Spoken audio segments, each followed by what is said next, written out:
la recherche d'exploitation, je regardais assez souvent sur le répertoire des installations, RDI.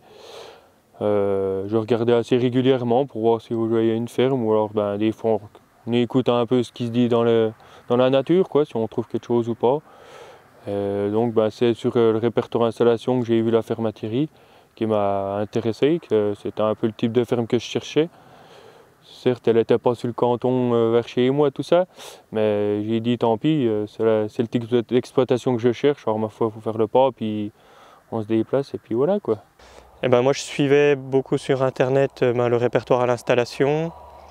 Après en formation on a eu un peu d'autres contacts, par exemple l'association Terre de Liens, avec la chambre d'agriculture un petit peu. Et puis finalement l'exploitation là, j'étais venu en stage ici et donc la personne me connaissait et quand elle a souhaité changer d'activité, elle m'a proposé de vendre, quoi. J'ai été sur une première ferme donc en Bresse, qui était un peu plus loin que ce qu'on souhaitait. Là c'était en association, donc il y avait une étape supplémentaire de mon point de vue, c'était fallait voir si ça pouvait coller avec les gens qui étaient déjà en place, ce qui n'a pas été le cas au final, hein, après plusieurs mois passés là-bas. Et ensuite j'ai visité 2 ou 3 fermes sur la Franche-Comté qui ne correspondaient pas forcément. Il y avait une exploitation fruitière à reprendre, sans la maison d'habitation, alors ça ne convenait pas exactement, alors qu'ici tout convenait en fait, quasiment tout était déjà en place. Et donc c'était un peu une exploitation clé en main, où toute la phase vraiment installation avait déjà été faite, quoi. On cherchait une petite exploitation, enfin je dis on, c'était avec ma conjointe, mais je suis le seul à travailler dessus. Une petite exploitation, donc 5 hectares à peu près, pour pouvoir faire des rotations aussi. J'avais envie de planter un verger, donc avoir un peu de superficie pour ça. La proximité d'un point d'eau, être pas trop loin d'une grande ville ou d'un lieu de commercialisation, disons. Alors la démarche, au début, j'étais un peu perdue parce que du coup, à la Chambre d'agriculture du Jura, on m'a dit de revenir quand j'aurais trouvé un lieu. Alors au début, je pensais essayer d'être dans le Jura, vers là où j'étais, sauf que c'était toujours difficile d'avoir un vrai terrain avec un vrai bail ou de pouvoir acheter un terrain. Et moi, il me fallait le local à côté pour transformer, donc c'était pas du tout évident de trouver. Donc j'ai cherché déjà en demandant à tous les gens du village, etc. J'avais demandé à la SAFER aussi, j'avais fait une lettre en expliquant et tout ça. J'ai failli avoir accès à 2 ou 3 trucs et en fait à chaque fois ça s'est pas fait pour une raison ou pour une autre. Et j'ai fini par me tourner sur des offres de particuliers, sur les petites annonces franchement, en me disant je me débrouillerai autrement, j'ai acheté une maison où est-ce qu'il y a 1 ou 2 hectares puisqu'en plante médicinale ça suffit. Et puis c'est ça c'est par ce biais-là que au final j'ai trouvé sur les petites annonces, quoi.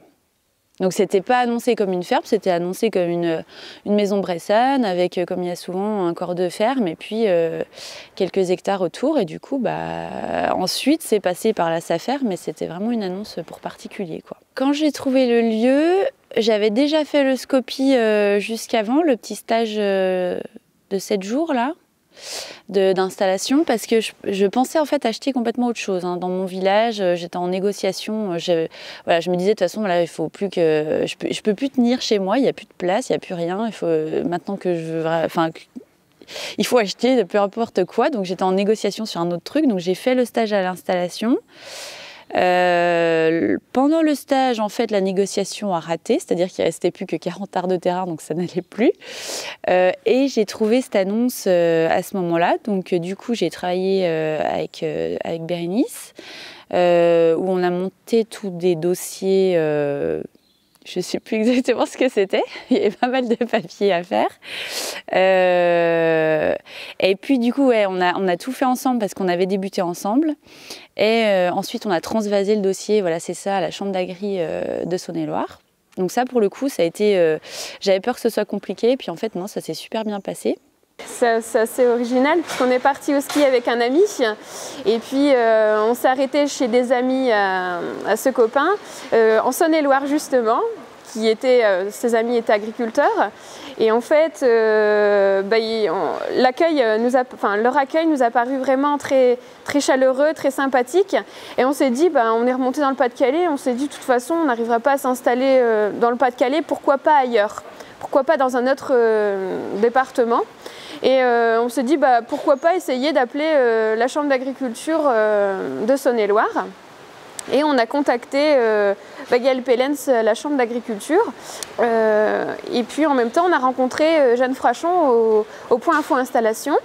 Donc ça, c'était le point de départ. Et suite à ça, on a visité des exploitations, enfin 1 ou 2 exploitations, on a profité de notre déplacement. Hein. Et puis on a participé à une formation qui regroupait des cédants et des repreneurs. Et c'est là où on a pu rencontrer différents cédants et on a revisité quelques exploitations. Et c'est là où on a rencontré Monsieur. Dans toutes les visites qu'on a faites, c'était l'exploitation qui nous correspondait le mieux, puisque c'était une exploitation qui nous permettait de vivre en couple, à 2, et puis le cadre nous plaisait le mieux, le secteur, c'est vrai que c'est... Puis la production et puis le système, vraiment les bâtiments, c'était un tout en fait. C'est pour ça qu'on s'est orienté là. Enfin, pourquoi on s'est orienté vers Monsieur Paul ? Il y avait sa structure, mais le contact était tout de suite bien passé. Dans la formation, c'est vrai qu'il y avait eu un petit exercice où chacun devait se présenter. Et ce feeling, tout de suite, on s'est dit, il est bien cet exploitant. Et c'est vrai que ça a une grosse importance parce que si nous, dans notre projet, on voulait on voulait avoir une période de parrainage avec le cédant, c'était pas, si on s'entendait pas dès le début, 6 mois avec un cédant avec qui on s'entend pas, je pense que ça doit être très très long. C'était un point important pour nous de rencontrer quelqu'un qui nous correspond, où on a vraiment des points de vue identiques en fait. On voyait l'agriculture un peu de la même façon, le travail, c'est vrai qu'on voit, de toute façon quand on rentre dans une exploitation, on voit tout de suite comment le travail il est fait, donc tout de suite ça c'est des points importants quoi. Et puis aussi sa façon de voir les choses vis-à-vis de l'extérieur, vis-à-vis de sa famille, tout de suite quand on discute avec quelqu'un, on a tous ces points-là qui semblent importants pour nous. Et... Dès lors où on a décidé de s'installer, où on a décidé entre guillemets de changer de région, c'était quand même un premier cap de se dire bon allez, on peut partir à 200 km de notre origine comme à 600 ou à 1000, ça aurait pu être plus, ça aurait pu être moins. Dès ce moment-là, après, voilà, il fallait s'investir à fond dans le projet, quoi.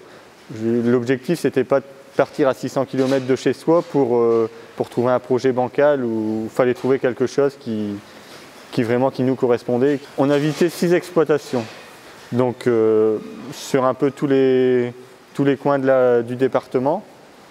On a, avec différents systèmes, on a visité des entreprises où c'était pour une entrée dans un GAEC avec entre-tiers.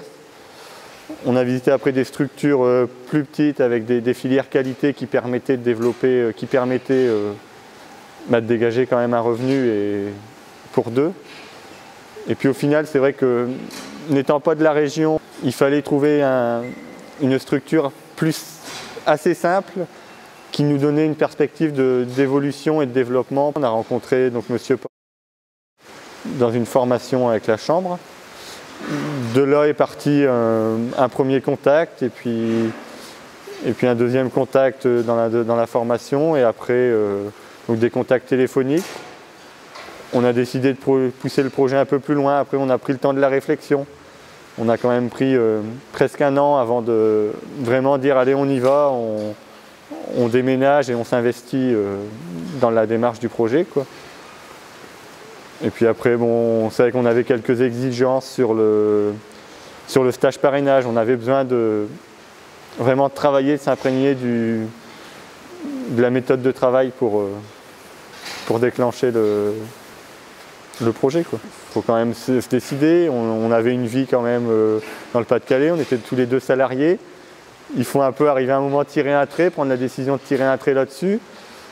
Se dire aussi que la famille, elle sera à 600 km, et on ne se verra plus tous les week-ends ou régulièrement. Les fêtes de fin d'année, on ne les passera plus non plus en famille, entre guillemets, dans un premier temps. Après, c'est quand même pas mal de décisions et je pense qu'il faut aussi avoir un certain recul avant de prendre les décisions, quoi. Parce qu'en fait, j'avais un projet d'installation dans le Haut-Doubs, donc une ferme que je connaissais bien, où j'avais travaillé durant 2 ans, où je devais faire mon CSL là-bas.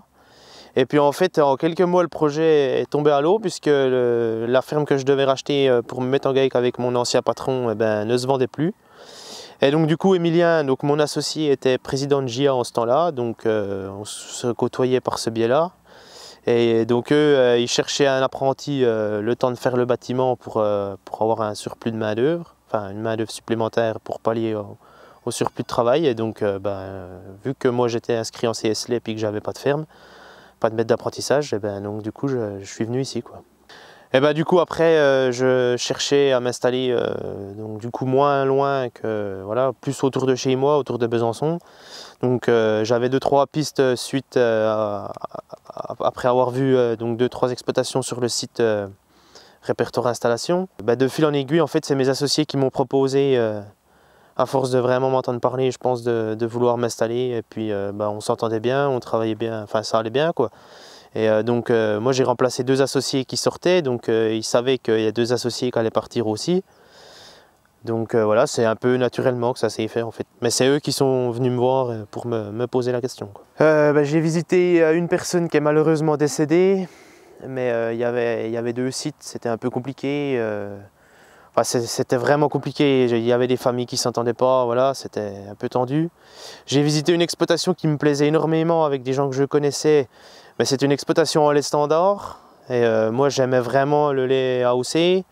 Et puis bon, déjà par goût, je préférais pas m'installer en standard. Et puis après, économiquement parlant, c'est vrai que c'est plus risqué aujourd'hui. Enfin, on voit, au final, je me dis que j'ai bien fait, puisque comme les marchés ont pris tournure. C'était un GAEC à 3 associés. Il y en avait un qui avait une 40aine d'années, l'autre 56-7, le 3e qui partait. Donc je me voyais mal, même si la ferme me plaisait beaucoup également, en AOC, pas très loin de chez moi, mais je me voyais mal m'installer là-bas suite à l'écart d'âge. Enfin, c'était compliqué, parce que, ouais. Alors qu'ici, on a vraiment, mes associés ont 27 ans, moi j'en ai 23, on est de la même génération, on a les mêmes envies, on va avoir nos enfants, je pense, à peu près les mêmes années, à quelques années d'écart, donc nos envies et nos besoins vont évoluer en même temps, alors que quelqu'un de 25 ans, il n'aura pas les mêmes besoins ni les mêmes envies que quelqu'un qui en a 55, quoi. Donc je voyais ça un peu difficilement. Après, c'était un peu naturel pour moi, je me suis donné le temps, quoi, une petite semaine de réflexion. Mais bon, moi je me plaisais beaucoup ici. On a des conditions de travail qui sont vraiment bien. On avait de l'entente, on a une bonne entente, voilà, une bonne ambiance au travail. Moi c'est devenu un peu une évidence, voilà, à force de travailler avec eux, de se sentir bien ici. Je me suis pas posé, après une fois qu'ils m'ont demandé, je me suis pas posé la question. Je me dis, est-ce que je vais y retourner ailleurs? Je dis non, je suis bien ici, donc je reste ici, quoi.